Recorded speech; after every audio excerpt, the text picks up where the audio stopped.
Damos gracias a Dios porque nos regala la oportunidad de estar en este lugar una vez más, dispuestos a estudiar lo que consideramos 100% que es la palabra de nuestro Dios. Amén.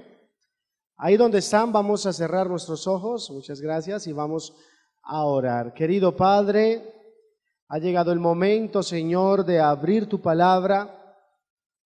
Ha llegado el momento de recibir la esperanza a través del libro sagrado. Y por eso, oh Dios, queremos que tu Espíritu Santo sea el que nos guíe, nos enseñe y nos muestre cuál es nuestra más urgente necesidad. En el nombre de Cristo Jesús. Amén y amén. Vamos a abrir nuestras Biblias en el libro de Juan. Juan en el capítulo 6, libro de Juan capítulo 6, y vamos a leer desde el versículo 1 en adelante. San Juan capítulo 6, versículos 1 hasta el versículo 13. ¿Lo tenemos todos? Dice la palabra de nuestro Dios así: después de esto, Jesús se fue al otro lado del mar de Galilea, el de Tiberias, y le seguía una gran multitud porque veían las señales que Jesús hacía en los enfermos. Entonces subió Jesús a un monte y se sentó allí con sus discípulos. Y estaba cerca la Pascua, que era la fiesta de los judíos. Cuando alzó Jesús los ojos, vio que había venido a él gran multitud. Y le dijo a Felipe: ¿de dónde compraremos pan para que coman estos? Pero decía para probarle, porque ya él sabía lo que había de hacer. Felipe le respondió: 200 denarios de pan no bastaría para que cada uno de ellos tomase un poco. Uno de sus discípulos, Andrés, hermano de Simón Pedro, le dijo: aquí hay un muchacho que tiene 5 panes de cebada y 2 pescaditos. ¿Pero qué es esto para tantos? Versículo 10. Entonces Jesús dijo: haced recostad en la hierba a todas las personas. Y se recostaron como un número de 5,000 hombres, sin contar a sus esposas y a los niños. Versículo 11.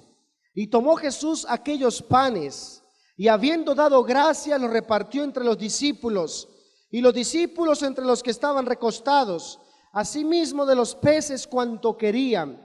Y cuando se hubieron saciado, dijo a sus discípulos: recoged los pedazos que sobraron, para que no se pierda nada. Recogieron pues y llenaron 12 cestas de pedazos, que de los 5 panes de cebada sobraron a los que habían comido. Es un pasaje conocido por la gran mayoría. Desde que estaba muy chico, que iba a la iglesia, en algún momento he escuchado, he leído, y también he estado presente en muchos sermones acerca de este relato. Quiero comenzar con una analogía bastante extraña, y es la del versículo 13. El pasaje dice: recogieron y llenaron 12 cestas de pedazos, que de los 5 panes de cebada sobraron a los que habían comido. Es el único milagro que los 4 evangelios o los 4 evangelistas lo nombran, y cada uno da un detalle diferente. Marcos lo ve desde una perspectiva, Mateo, Lucas, y esta noche quiero verlo como lo ve Juan. Me gusta porque dice el pasaje lo siguiente: sobraron 12 cestas del pan de cebada.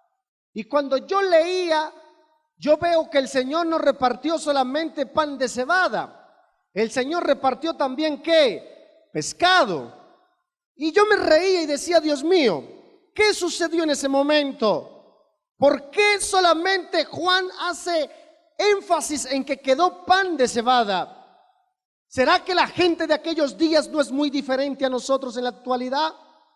Por ejemplo, A un niño, sírvele la ensalada, sírvele la sopa, pero también sírvele un pedazo de carne, de pollo frito, apanado, o una cajita feliz de McDonald's. El niño, si lo colocas a elegir, él dice, ensalada no quiero. Él dice, sopa no quiero. Dame el pedazo de pollo, mamá.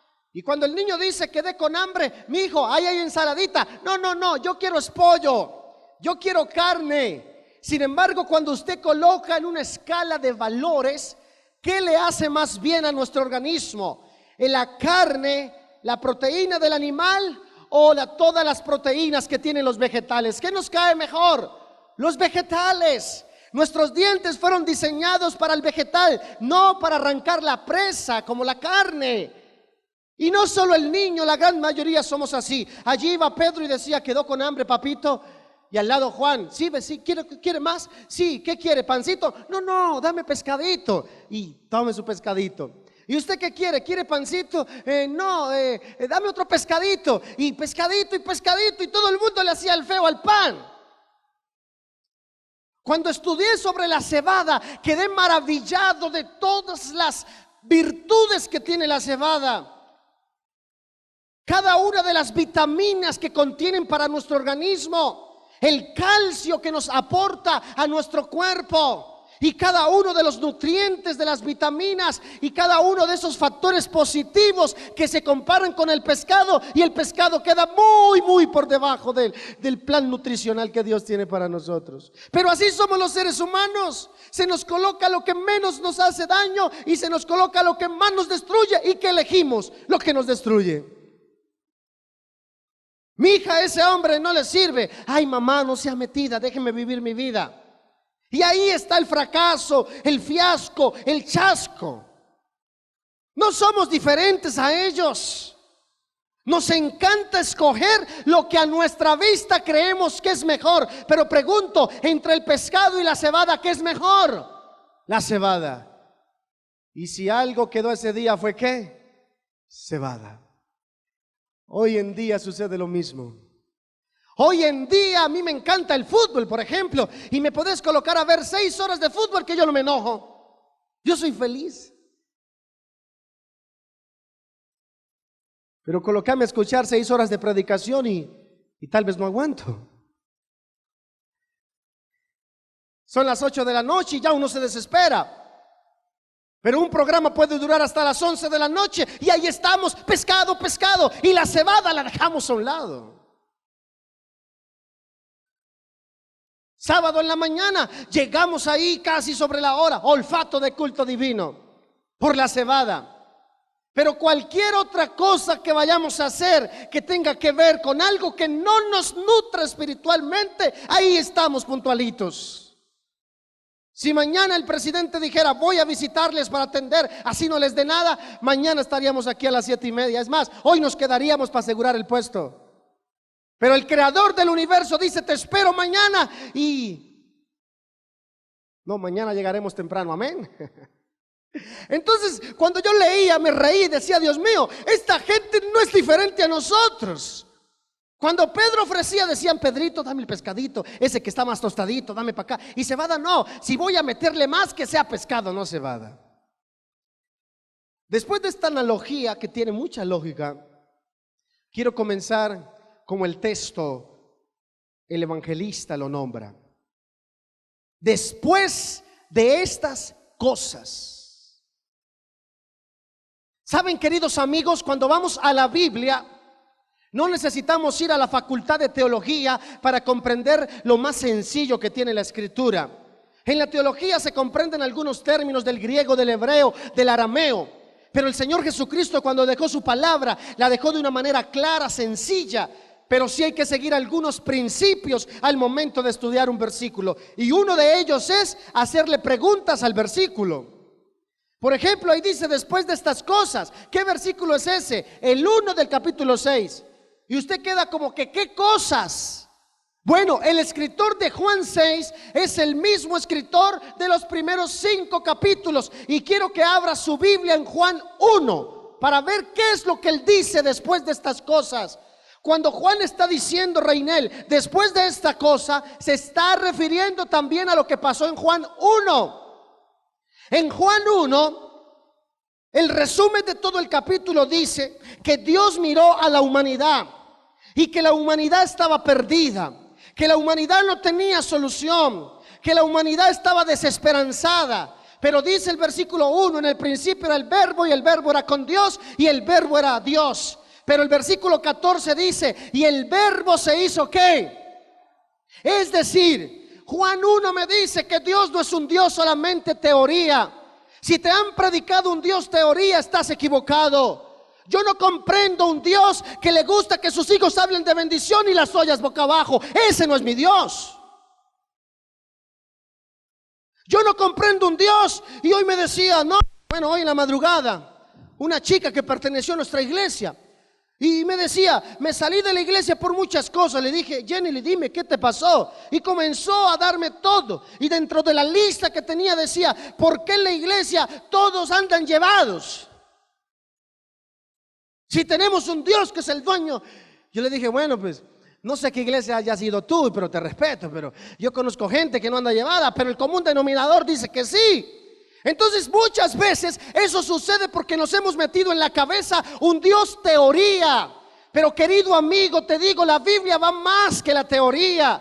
Dios no es el Dios que ve el problema y dice sí, no, es el Dios que Juan 1 me dice, ve el problema y si tiene que darse como la solución para el problema, Él por amor a sus hijos lo hace. ¿Y cuál era nuestro problema? Juan 1:29, ahí está Juan el Bautista y dice, he aquí el Cordero de Dios que quita el pecado del mundo. Mira, Juan 1 me está diciendo que Jesús tiene el poder sobre el pecado, pero no solo sobre el pecado. Que Jesús tiene el poder, ¿sabes sobre qué? Sobre todas las consecuencias del pecado. ¿Qué es eso? La enfermedad. ¿Qué es eso? La tristeza. ¿Triste? ¿Estás enfermo? ¿Estás cabizbajo? Muchos dicen, no, yo lo que necesito es un psicólogo. Con el respeto de los psicólogos aquí, tú no necesitas un psicólogo. Lo que necesitas es al Dios que quita el pecado y todas sus consecuencias. ¿Saben? Y luego saltamos a Juan 2. Y Juan 2 me gusta porque se iban a casar un parcito ahí de enamorados.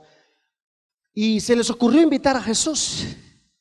Y cuando invitaron a Jesús, ustedes conocen la historia, se acabó el vino. Y qué vergüenza. Y entonces Jesús los ve murmurando, lo llaman. Y Jesús le dice, mire ustedes allá, echen agua. Señor, que le echen agua, pero que se callen la boca y le echen agua, hagan caso. Y le echaron agua. ¿Y sabe qué sucede? El agua se convirtió en ¿qué? Mire, cuando yo echo agua en mi casa, si encuentro la jarra vacía es mucho, pero ni el agua la encuentro. Otra persona se la toma, mis hermanos, mi familia, y es una pelea. ¿Quién se tomó el agua y no llenó la jarra? Pero cuando Jesús manda a llenar la jarra con agua, no solo aparece la jarra llena, sino que el agua se convierte ¿en qué? En vino. Pregunto, ¿se necesita poder para convertir el agua en vino, sí o no? Sí. ¿Y sabes qué es lo que está diciendo Juan en el capítulo 2? Que el Cristo no solo tiene el poder sobre el pecado, sino que Cristo también tiene el poder sobre la naturaleza. Y eso a mí me llena de confianza. Hace 4 o 3 años atrás, recuerdo ese partido que me hubiese gustado que nunca hubiese pasado porque nos eliminaron. No recuerdo si fue los chilenos o los uruguayos en Estados Unidos. Estados Unidos es la potencia mundial. Y recuerdo que el partido era a las 8 de la noche y de repente yo llegué de la iglesia rápido para verme el partido. Cuando yo dije, tanto que corrí, yo prediqué y me fui de una. Dije, tanto que corrí, para nada, porque miren, nada que empieza. ¿Sabe a qué horas dieron el partido? A las 11:30 de la noche. 4 horas de retraso. ¿Saben por qué? Porque una tormenta eléctrica estaba atentando contra la vida de los jugadores. Y yo decía, Dios mío, mira, la potencia mundial con toda su tecnología se tiene que rendir ante la autoridad de la naturaleza. Y esta noche el Señor me dice, mira, bueno, aún la potencia se rinde ante la naturaleza y yo soy el que le da la orden a la naturaleza. ¿Es grande nuestro Dios, sí o no? Sí. El capítulo 3 El capítulo 3, estamos estudiando estas cosas para poder entender el capítulo 6. El capítulo 3 aparece Jesús hablando con un hombre llamado Nicodemo. Y Jesús nunca lo criticó. Mire, todos los que estamos aquí tenemos experiencia en el Evangelio. Y si alguien nos ve fallar, eso nos va a caer encima. Y va a decir, es que usted es un sinvergüenza y muchas cosas. Pero Jesús no es así. Jesús en el capítulo 3 demostró algo que se llama misericordia. Él dijo, aunque fallen, aunque se equivoque Nicodemo, yo quiero darte la oportunidad. Quiero darte una oportunidad de que nazcas del agua, a que puedas nacer del Espíritu. Pero me gusta porque el capítulo 3 tiene el versículo más grandioso que lo estudiamos hace 2 noches atrás. De tal manera, amó Dios al mundo, porque envió a su Hijo unigénito a morir, para que todo aquel que en Él cree no se pierda, sino que tenga, ¿qué? Vida eterna. El capítulo 3 me está diciendo, mira, Jesús no solo quiere quitar el pecado de tu vida, sino que Jesús tiene la autoridad para darte vida eterna. Amén. Capítulo 4, me gusta porque el capítulo 4 es una mujer que la Biblia no da su nombre. Nadie da su nombre. Solo aparece con el gentilicio llamada como la samaritana.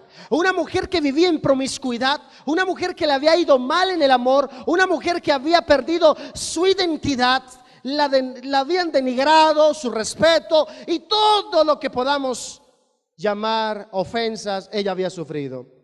Y ahora viene Jesús, nadie quería acercarse a ella, pero ahora viene Jesús diciendo, no solo quito el pecado, no solo quiero darles vida eterna, sino que también amo al pecador. Y le dijo, ven, yo soy el agua de vida, yo no te voy a condenar, te doy la oportunidad. Y dice la Biblia que fue la primera evangelista que llegó allí siendo mujer a toda la gente de Samaria. Pregunto, ¿se necesita poder para transformar a una prostituta en una evangelista? ¿Sí o no? Sí. ¿Y quién hace eso? Cristo Jesús.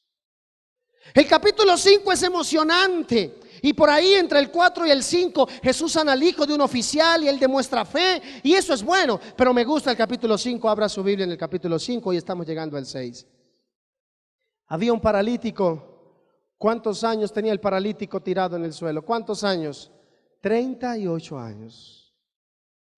Saben, yo pertenezco a un ministerio carcelario que cada vez que se me da la oportunidad les apoyo en la ciudad de Cúcuta. Y siempre cuando hablo con los presos, cada vez que comparto, tengo la oportunidad, yo soy muy chismoso, muy curioso. Yo les pregunto, ¿y por qué estás aquí? ¿Y cuántos mataste? ¿Y por qué los mataste? Y hablando, a ver qué sueltan, qué dicen. Y dentro de las cosas que les pregunto, ¿y qué es lo que más anhelas en la vida? Y algunos de ellos me han manifestado, ¿sabe, hermano, que es duro? Uno soñar que está con la familia, que está con los hijos, que está en libertad, pero cuando abrimos los ojos estamos tras las mismas rejas.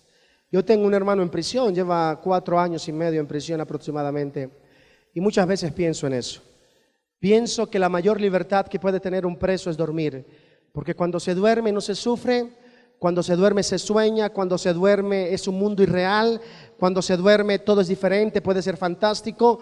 Muchos de los que estamos aquí nos hemos soñado con plata, nos hemos soñado ricos, nos hemos soñado casados, nos hemos soñado con hijos, con nietos, nos hemos soñado hacendados, nos hemos soñado y cuando despertamos, simplemente es un sueño.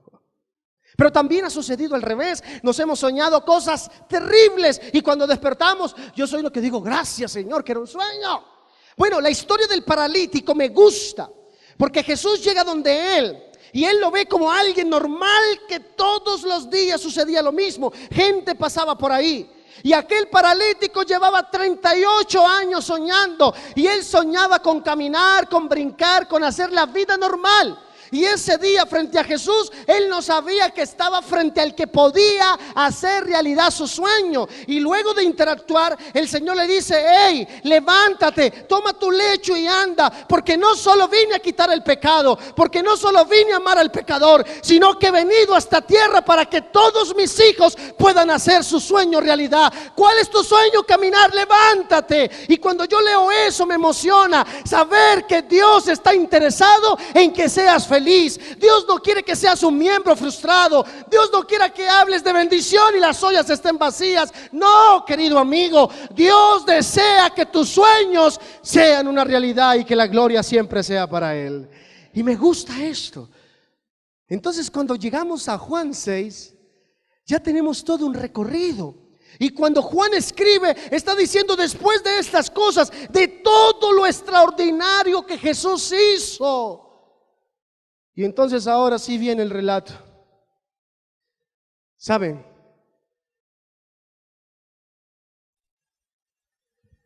Quiero hacer una pregunta para que el mensaje quede bien claro en esta noche. En los primeros 5 capítulos, ¿Jesús había demostrado su poder, sí o no? ¿Sobre la naturaleza? Sí. ¿Sobre la enfermedad? Sí. ¿Sobre la mente? Sí. ¿Sobre el pecado? Sí. ¿Sobre los errores? Sí. Es decir, los primeros 5 capítulos ya Dios había demostrado lo que era capaz, la capacidad, el poder extraordinario en lo absoluto que tenía. Es decir, que cuando se escribe Juan 6, no tenía por qué haber temor en la vida de los personajes de ese capítulo. Pero yo quiero dejar Juan 6 allá en la escritura. Y quiero hoy que vivamos un Juan 6. Y quiero preguntarte, querido amigo. Supongamos que quemamos la Biblia esta noche. Que ya no existen los primeros 5 capítulos de Juan. Pero ahora quiero preguntarte, ¿ha sido el Señor fiel en el pasado en tu vida? ¿Sí o no? Sí. Cuando eras solamente una criatura en el vientre de tu mamita, tú no sabes el golpe que ella recibió en su vientre. Existen miles y millones de abortos en el mundo en el año, y tú podrías haber sido una de esas estadísticas. Sin embargo, por la misericordia absoluta de Dios, no lo permitió. Y aunque tu mami tuvo complicaciones, aunque no tenía los recursos monetarios para darte a luz, sin embargo Dios, así sea por una partera, así sea en una casita abandonada, en una casita humilde, te permitió nacer. Y ahí se empezó a ver las maravillas visibles de lo que Dios hacía. Cuando eras un niño pequeñito y la fiebre subió, cuando aquel hospital escuchó las oraciones de tu madre que decía: Dios mío, por favor, devuélvele la estabilidad en la temperatura a mi hijo. Pregunto, ¿Dios te abandonó? No, ahí estuvo. Cuando no tenías para pagar los remedios, cuando tu abuelito no tenía para pagar la consulta, pregunto, ¿Dios te abandonó? No, ahí estuvo. Y cuando comenzaste a crecer, cuando eras un niño travieso, cuando podrías haber metido los deditos en el enchufe y sencillamente haber quedado electrocutado, pregunto, ¿Dios te cuidó? Sí. Y cuando ya tenías 8 añitos, cuando yo tenía 10 años, un autobús me atropelló en la ciudad de Cali. Y pregunto, ¿Dios me bendijo? ¿Dios me protegió? Sí. Y cuando cumpliste 11, 12, 13, que eras más rebelde, que te escapabas, los peligros de la noche, ¿Dios te cuidó? Sí. Y cuando cumpliste 15, 17 y comenzaste a tener sexo ilícito, relaciones fuera de lo normal, podrías haberte contagiado de un sífilis, de un sida, cualquier cosa fea de esta vida, y no fue así. Un embarazo no deseado, Dios te cuidó, te casaste, ahora eres un adulto, tienes tus hijos, la historia se repite, ahora tienes nietos y hoy te atreves a dudar de Dios. Por favor, analiza tu vida. Dios ha sido fiel en el pasado. Él te ha cuidado, Él te ha protegido. Aunque no venías a la iglesia, Él no te abandonó. Aunque no creías en Él, Él siempre estuvo ahí. Entonces no hay por qué dudar del Señor, porque Él ha sido fiel en el pasado. Y la Biblia dice que sigue siendo fiel hoy y seguirá siendo fiel por todos los siglos de los siglos. La sierva del Señor lo dice: no tenemos nada que temer con relación al futuro, a menos que nos olvidemos como Dios nos ha protegido. ¿Dónde? En el pasado. Así que, mi querido amigo, yo no sé cómo se le presente a usted el 2019. Yo no sé si usted ve el 2019 ya acabándose, apesadumbrado, triste, nostálgico, piensa que Dios se olvidó de usted. No, por favor, mira tu vida, todo lo que Él ha hecho. Tus primeros 5 capítulos de Juan cómo Dios te ha cuidado. Así que hoy el Señor te dice: no temas, porque si en el pasado estuve contigo, hoy en tu presente sigo siendo el mismo Dios del pasado. Y entonces ahí aparece algo interesante, y es el versículo 2. Quiero leerlo para ustedes nuevamente, si me permiten. El versículo 2 de Juan 6 dice: y le seguía una gran multitud, porque veía las señales que Jesús hacía. ¿Dónde? En los enfermos. Esta noche quiero que queden 4 cosas claras en nuestra mente. La primera cosa es que Dios, así como en el pasado fue fiel, sigue siendo fiel hoy 2019, número 1. Número 2, dice que cuando Jesús hacía milagros, hacía señales, eran muchas las personas que le seguían. Una cosa es glorificar a Dios en la abundancia, y otra cosa es glorificar a Dios en la escasez. El verdadero amor se demuestra no en la abundancia, porque no es lo mismo decir Jehová es mi pastor con la nevera llena, a decir Jehová es mi pastor pasando una dificultad. Pero en esta noche quiero decirte una palabra de parte de Dios: sobrevive a tu proceso doloroso, para que cuando termine el proceso doloroso puedas disfrutar el propósito que Dios tiene en tu vida. Y una cosa te digo: una vez que atravieses el desierto, tu vida nunca más será la misma, nunca más. Pero Dios esta noche no quiere seguidores, porque cuando el seguidor es solo seguidor, viene la prueba, abandona. Dios quiere más que eso. Yo estaba muy niño y un día un pastor que se llama Eladio Andrade, en la ciudad de Cali, contó algo. Yo tenía como unos 11 años y nunca lo olvidé. Y él habló de un sándwich cubano, y decía que el sándwich cubano contenía 2 cosas: cordero y huevo, con carne de cordero y huevo. Y él hacía una pregunta, y la misma pregunta la digo esta noche: ¿qué es más importante en ese sándwich? ¿Quién da más? ¿El pedazo de cordero o el huevo? El cordero. ¿Por qué? Porque el huevo hace parte del sándwich, pero la gallina pone el huevo, está involucrada, puso el huevo, ¿y qué hizo? Se fue.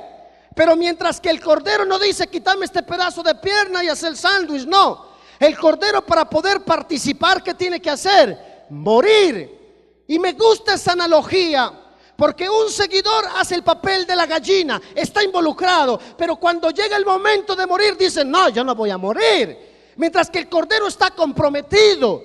Dios no quiere en esta iglesia seguidores, porque seguidor hasta un político tiene, seguidor los artistas tienen. Dios requiere un pueblo que, más que seguidor, sea un pueblo que se comprometa de corazón, un pueblo que le duela la causa, un pueblo que esté capacitado para ganar las almas, un pueblo que, si tiene que morir, diga como Pablo: para mí el vivir es Cristo y el morir es ganancia. ¿Puede el Señor encontrar un pueblo así en este lugar, sí o no? Glorificado sea el nombre de Dios. Segunda cosa, Dios no quiere un seguidor. Dios quiere ¿qué? Compromiso. Hay gente que dice: Dios, te amo. Bueno, comprométete. No, yo bautismo no. Pero tú amas al Señor. Sí. ¿El Señor es lo mejor que te pasa en tu vida? Sí. ¿Tú quieres salvarte? Sí. ¿Tú quieres vivir eternamente? Sí. Bueno, ven, te invito. Comprométete con Él. Bautízate. No, yo soy gallina, no cordero. Yo soy gallina, no cordero. Pero la gallina llega el momento cuando ve la muerte, huye. Pero el cordero muere. Pero el cordero no tiene miedo a morir, porque Él dijo: yo soy la resurrección y la vida, y todo el que crea en mí y muera, yo lo voy a resucitar. Y la tercera cosa que dice es: y Jesús se sentó. Versículo 3. Quiero leerlo fielmente, no quiero comerme ni una sílaba. Entonces Jesús subió a un monte y se sentó con sus discípulos. ¿Saben? Alguien algún día explicaba este versículo y decía que cuando alguien se sentaba en los tiempos de Jesús era por dos cosas. Primero, porque era un maestro. ¿Saben yo por qué no me he sentado esta noche? Porque yo no soy maestro. Yo también soy un alumno del Rey. Pero sí, Jesús se sentó porque no era alumno. Jesús se sentó porque era un maestro y porque lo que iba a hablar se llevaba algo de tiempo y requería sentarse. ¿Qué quiere decir eso entonces? Quiere decir que Jesús esta noche está dispuesto a ser tu maestro. ¿Y qué hace un maestro? Camilo, ¿qué hace un maestro? Enseña. Y eso es lo que Jesús quiere en tu vida. Cuando te invitamos a que entregues tu vida y te comprometas con Él, estamos haciendo esa invitación a que aceptes al maestro. Hay dos maestros en la Biblia. ¿Usted recuerda cuando Adán y Eva pecaron? Sí, ¿verdad? Es un versículo que no me gusta leerlo, pero Dios, con sus ojos llenos de lágrimas, cuando los ve desnudos, les hace una pregunta y les dice: ¿quién les enseñó? ¿Quién fue el otro que me los robó? ¿Quién fue el que te destruyó la paz? ¿Quién fue el que te enseñó a tener miedo? ¿Quién fue el que te acabó las ganas de vivir? ¿Quién fue el que te robó los sueños? ¿Quién fue el que te vendió esa mentira? ¿Quién fue el que te vendió algo inverosímil, una fantasía? ¿Quién fue? Y es por eso que Él vino, porque hubo un usurpador, un maestro que solo vino a enseñar mentira, un maestro que solo vino a enseñar dolor, un maestro que solo vino a enseñar falsedad, ilusión. Yo le digo a los muchachos de mi iglesia: lo que el diablo tiene para ofrecer hoy en día es una canción, es un falso maestro. ¿Y cuánto dura una canción de reggaetón? ¿Cuánto dura una canción? 4 minutos. Pero Cristo no vino para darte una canción. Cristo no vino para darte algo de 5 minutos. El maestro de maestros vino para darte algo que se llama vida eterna y que no se compara con nada en esta tierra. Y ahí está el maestro sentado. ¿Y qué es lo que nos quería enseñar el versículo 4? Mire lo que dice el versículo 4: y estaba cerca la Pascua, que eran las fiestas de los judíos. Usted dirá: ¿y qué me quiere enseñar Dios? Mira, la Pascua. Cuando la Pascua se conmemoraba, se recordaba el acto prodigioso, milagroso y de liberación que Dios había hecho con su pueblo. Y la Pascua le simbolizaba todo eso. Pero cuando vamos al Éxodo, vemos que el pueblo de Israel estaba esclavo, pero tenían carnes, ajos, cebolla, melones, tenían un techo, trabajaban 17, 18 horas, eran tratados como perros, miserables, no vivían bien, pero tenían un respaldo de algo. Y Reinel, ¿sabes qué hizo Dios? Les quitó todo eso, les dio la libertad. Pero ¿sabes a dónde los llevó? Al desierto. Y en el desierto no hay ajos, en el desierto no hay cebolla, en el desierto no hay carne, en el desierto no hay melones, en el desierto no está el faraón defendiéndote, en el desierto no hay techo, en el desierto no hay nada. ¿Sabes qué quería Dios con su pueblo? Lo mismo que quiere esta noche contigo. ¿Sabes qué? A depender única y exclusivamente de la providencia divina. Esa experiencia tenemos que vivirla a todos los que queramos entrar a la Canaán celestial. Llega un momento en nuestra vida donde el Señor requiere que sus hijos aprendamos a vivir y a depender única y exclusivamente ¿de quién? De Él. Pero te puedo decir algo: depender de Él es lo mejor que nos puede pasar en la vida. Porque aunque la tierra no reciba la lluvia por 3 años y medio, no te desesperes, que Él tiene un arroyo de Querí para sus hijos. Aunque no haya uvas, aunque no haya trigo, aunque no haya nada, no te desesperes, Porque los cuervos que sacan ojos, cuando el Señor da la orden, los cuervos llevan la comida a sus hijos. Y si un día te levantas y Camilo y los cuervos no vuelven a traer la comida, no te desesperes. Y cuando estás viendo que los cuervos no llegaron, viste que el arroyo se secó, no te desesperes. Porque ya muy cerquita de donde estás hay una viuda que ya recibió la orden de darte la provisión que Dios tiene para ti y para ella. Porque aunque todo se seque, aunque el cuervo no haya, dice la Escritura, Reinel, que no desesperemos, porque donde menos piensa, el Señor puede hacer provisión para ti y para tu familia. Es por eso que depender de Dios no se compara con nada. Hay gente que tiene todo el dinero del mundo, gente que tiene posesiones, gente que pero no tiene a Dios en el corazón y hay un vacío en su vida. Pero hay gente que vive con lo necesario, pero tiene a Dios en el corazón, y eso es más que suficiente para pasar la travesía en este desierto. Saben, termino con lo siguiente. De repente alguien toca y le dice: Señor, aquí hay alguien que tiene un poquito, pero no alcanza. Y él pregunta: ¿y qué es lo que tiene? Y dice: mira, lo que hay es 5 sardinitas, 5 panecitos de ponqué y 2 sardinitas. Y el Señor dijo: tráiganme eso. Y me gusta porque el Señor en ese momento mira al cielo y dice: Señor, no me dejes solo aquí. Haz el milagro. Demuéstrales que yo soy el pan de vida. Demuéstrales que yo fui el que les ayudó en el pasado. Demuéstrales que yo fui el que estuve con Sansón en la quijada del burro para matar a los filisteos. Demuéstrale que yo fui el que estuve con Moisés y su vara para libertar al pueblo. Demuéstrale que yo fui el que con poder ayudé a David para que con la piedrecita matara. Demuéstrale que yo fui el que ayudé con el aceite y la harina de la viuda para comer. Demuéstrales que soy yo. Glorifícate. Y dice que una vez que oró, repartió, dio, todos comieron y sobró. Recuerdo aquel pastor cuando visitó a aquella mujer y le decía: hermana, ¿qué tiene su hijo? Y ella decía: mira, él no quiere nada con la iglesia, está rebelde, pero ¿qué tiene? Y aquella mujer le decía: bueno, lo único que yo veo es que cuando le nombro su niñez, lo que Dios hizo con su vida, en su pequeña vida, Él lo único que hace es llorar. Eso, hermana, esas lágrimas colóquenle en las manos de Jesús. Y aquella mujer se aferró a esas lágrimas de ese hijo. Y hoy ya tengo 10 años después de que mi madre lloraba pidiendo a Dios para que yo regresara al redil.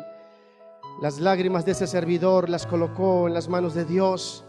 Aunque no quería nada con el Señor, ella dijo sus lágrimas: yo le recuerdo lo que Dios hizo en su niñez. Y él llora, llora, y le digo: Jimmy Alberto, acordate, Jimmy Alberto, acordate. Y él no me dice nada. Le decía: pastor, él llora, llora. Bueno, eso es suficiente, dijo él. Y ahí está. Recuerdo a este servidor, en una ocasión visitamos un hogar y aquella mujer decía: la verdad es que yo ya no quiero nada con mi esposo. Pero hermana, tiene que haber algo. Ella decía: mira, la verdad es que ya no hay ni siquiera respeto. ¿Pero qué hay? ¿Sabes? Lo que hay es como resentimiento por todo el daño que me hizo. Hermanita querida, podemos orar y colocar ese resentimiento en las manos de Dios. En menos de 10 meses aquella mujer estaba renovando sus votos matrimoniales nuevamente con su esposo. Porque si Dios de un poquitico puede hacer muchas cosas, Camilo, yo te pregunto en esta noche: ¿qué es lo que hay en tu vida? Tal vez tú puedes levantarte y decir: yo estoy como Pablo, que lo que quiero hacer no hago, y soy, bueno, ese deseo de servirle a Dios. ¿Qué es lo que hay en tu corazón? Cuando te invitamos a entregar la vida a Jesús, estamos hablando de eso. ¿Qué es lo que hay? Tal vez es un poquito de fe. Bueno, coloca ese poquito en las manos de Dios. Dios no pide mucho. Con un poquito que coloques, tal vez dices: mira, ¿sabes qué es lo que tengo? A ver, dime. Lo que tengo es el recuerdo de haber servido a Dios en el pasado, pero hoy estoy quebrado. Bueno, trae ese recuerdo al altar del Señor. Pero no te quedes con tu poquito, porque si Cristo lo hizo en el pasado, hoy con lo poquito que hay en tu vida, Él también puede hacer grandes maravillas. Yo pregunto: ¿habrá aquí algún amigo que tiene un poquito en su vida? que dice: mira, lo único que tengo es un poquito de esperanza. ¿Será que si hay remedio para mí? Lo único que tengo es un poquito de fe, o lo único que tengo es dolor, resentimiento con la iglesia, con algún hermano, no sé, pero tengo un poquito de algo. En el nombre de Jesús te digo, no te quedes con los poquitos, tráelo al altar, porque el mismo Jesús de ayer sigue siendo el mismo Jesús que hoy está en este lugar. Yo quiero hacer una oración, no por los que están llenos de fe, no por los que tienen mucho. Yo quiero hacer una oración por los que tienen un poquito. ¿Hay alguien en este lugar que tiene un poquito? Si hay alguien, Dios te bendiga, Reinel. Dios te bendiga. Yo no sé qué sea el poquito que hay en tu vida, pero en el nombre de Jesús te digo, así como Jesús obró en el pasado, el mismo Jesús sigue obrando hoy en nuestra vida. Yo no sé que tenga tu nieto, que tenga tu esposo, tu esposa, tus hijos. Tal vez les hablas y su silencio, bueno, trae ese silencio en las manos de Dios. Pero no te resignes, no te rindas, que si Dios lo hizo en el pasado, tiene la autoridad y el poder para seguir obrando en este tiempo en el cual estamos. Querido Padre, aquí estamos no los fuertes, aquí estamos no los grandes, aquí estamos, Señor, los débiles, los que tenemos un poco, los que a veces las fuerzas no nos dan para continuar, los que a veces quisiéramos tirar la toalla, los que nos resentimos muy fácil y olvidamos muy poco. Aquí estamos, Señor, los que hemos dudado de ti, los que hemos llegado a pensar que te olvidaste de nosotros. Aquí estamos, Señor, los que, si mira nuestro corazón, tal vez hay un poquito de fe. La mayor evidencia es que esta noche estamos acá, oh Dios, porque estamos conscientes de nuestra necesidad de ti, más que cualquier cosa que el mundo nos pueda ofrecer. Hemos venido, Señor, a pelear esta batalla. Hemos venido a presentarnos delante de ti, no como justos, más bien como pecadores. Pero pecadores, oh Dios, que estamos dispuestos a seguir luchando del lado ganador. Es por eso, Señor, que hoy necesitamos que la palabra se pueda encarnar en nuestra vida. Necesitamos que el poder que obró resucitando a Lázaro pueda resucitar nuestro herido corazón, casi moribundo. Necesitamos que el poder que transformó el agua en vino también pueda transformar la amargura de nuestra mente en una dulzura espectacular que solamente tu Espíritu puede hacer en nuestra vida. Necesitamos, oh Dios, que el mismo Dios que trajo la provisión multiplicando los panes y los peces, también pueda multiplicar la cebada en nuestra vida, que es lo que le hace bien a toda nuestra mente. Necesitamos, oh Dios, que puedas obrar en nuestra vida. Nuestra familia nos ha dicho que no lo vamos a lograr. Nuestra familia nos ha dicho que somos hipócritas. Nuestra familia nos ha dicho: ¿para qué vas a esa iglesia?